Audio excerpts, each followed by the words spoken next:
From gamer to racer, based on a true life real story, we got the movie Gran Turismo, the movie, and we went to go see it in IMAX. That's right, in IMAX, but is it any good? We'll talk. Hi, how you doing today? It's just Jess here. Hope you're having a good day. And today, yes, so we got the movie Gran Turismo and we went to go see it in IMAX, but is it worth it in that format? Honestly, absolutely yes. Why? It is shot digitally, but with using IMAX chipset. So what does that mean for you as a viewer? You get to extended aspect ratio, and yes, I did notice this since it did take the entire screen when I was watching. I was like, wow, is this movie filmed for IMAX? And then I did research after, and yes, it is. You see up to 26% more only in IMAX. That means you get to use a proprietary sound system that provides powerful in-depth audio experience, and of course you felt more immersive. And this is brought to you by one of the interviews that I saw, probably by Rotten Tomatoes, which I'll link below so you can check it out yourself. Gran Turismo the movie is an action adventure high-speed octane racing based on a true story for the video games from PlayStation 4 and PlayStation 5 into a movie. It is a chance to take the best sim racers all over the world and train them to drive real professional competitive real cars in the Gran Turismo to see that they can be real life racers.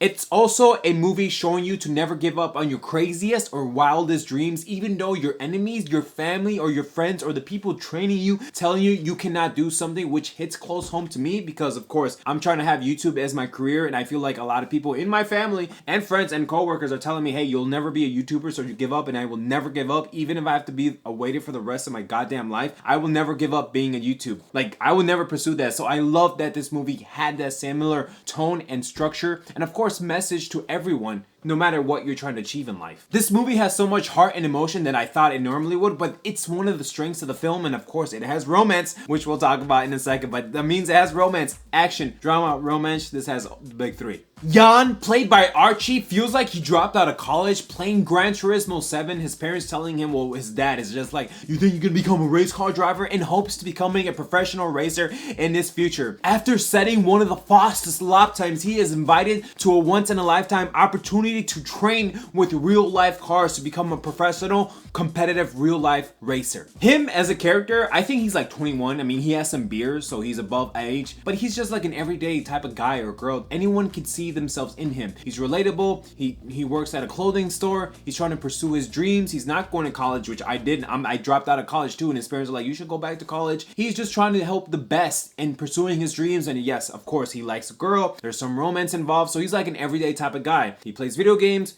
I mean, he's not overweight or anything. I mean, he's not the strongest. He doesn't seem like he looks the fastest, but he loves what he does. He loves racing, and he wants to do that at a competitive, professional level, and he's not going to give up on his dreams. And I feel like anyone, especially in this world right now, can attune or connect with him. You know, like, I'm not the strongest, but I'm still work out. You know, I'm still in shape. I'm still pursuing my dreams. You know, I quit college, so I feel like it's so relatable. Him as just as his character. He's not like savvy. He doesn't know like the one-liners, but he's just an everyday type of guy. He likes a girl. Girl's talking to him. You know, they go on dates. So it's like, all right, well, this is so relatable into this guy. But it also shows us that this movie is really based on a true story. The guy who did this, Jan Martinbro, I think I said that name right. He didn't play GTA 7 or GTA 7. He didn't play GT7 Gran Turismo. He played Gran Turismo 5. And the reason why I know this because in interviews I did research for this movie. But of course, the movie took some liberties with the film. I mean, of course, it's Hollywood, but at the same time, it also shuffled the events. Of course, if you've seen the trailers, there's a big crash, multiple crashes. So it switched off according to his life to fit the movie style, which I did like. I know a lot of people are like, oh, like the crash happening at a different time. Like, it doesn't matter because the movie formulated and formatic to be, of course, a crescendo, not the climax. Like, imagine, I'm not going to talk about spoilers, but at the end of the day, this movie was good because I didn't even know there was a real life gamer to racer. I mean, I knew the game because I played PlayStation.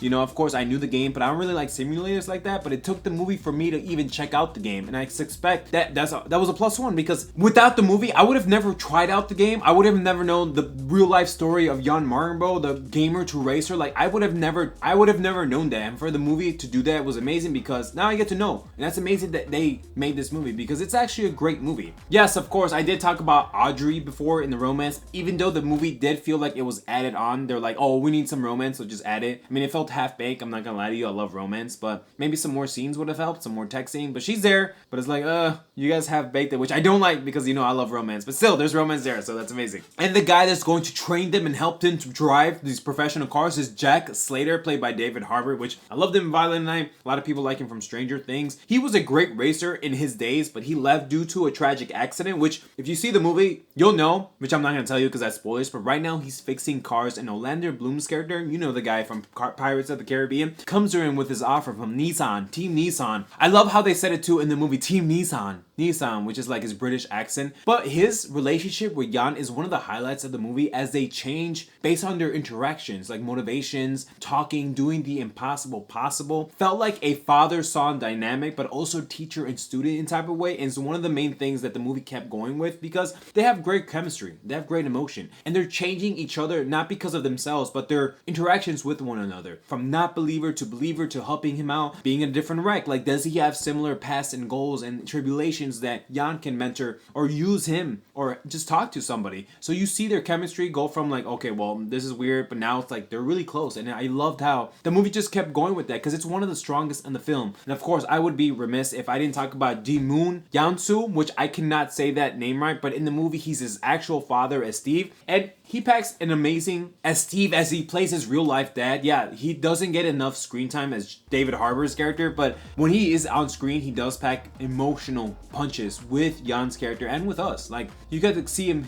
come from a dad. Like, he's trying to be protective of his son, craziest, wildest dreams. By the end of the day, he does have good screen time. I wish he just had more of it. And of course, Orlando Bloom's character, Pirates of the Caribbean guy, he is the marketing level top executive position of Team Nissan, which Team Nissan is the one behind this, like, whole thing. Like, they're the one putting the cars up, the Nissan GTRs, which is amazing. So that's Team Nissan for you. We're gonna talk about the video game world for a little bit. I am a gamer, of course. I have a PlayStation 5, but it took the movie for me to buy the game. I bought Gran Turismo 7, which is the movie is based on, 1 month ago, because I mean, of course, I do movie reviews here on YouTube. So I bought it a month ago. Of course, PS5, you know, better than PS4. And I bought it and I played half of it like a month ago, and I was like, this is amazing. Car culture, the sounds, like, it was a great video game. Like, you can really tune in the game like with real cars. So I knew the movie was coming out, but you see what I'm trying to say? It took for the movie to be out for me to know about the video game. And now that I passed half of it, but now that I've seen the rest of the movie, oh my god, I'm gonna go back and finish it because it just reinvigorated my energize to finish the game. And there is a lot of call outs from the game into the movie, such as the sounds, the thematic backgrounds, the guy doing this, which I did almost cried. I was like, oh my god, like, I can't believe the movie just made this like so much like leveled up. It was such an amazing thing. So I did buy the game for PS5 and I absolutely loved it, and I'm gonna keep playing it. But the game is amazing, the movie's amazing, and I can't believe like real life simulation, because it's really there. The cars are different. Of course, I drive a Lancer and an Evo,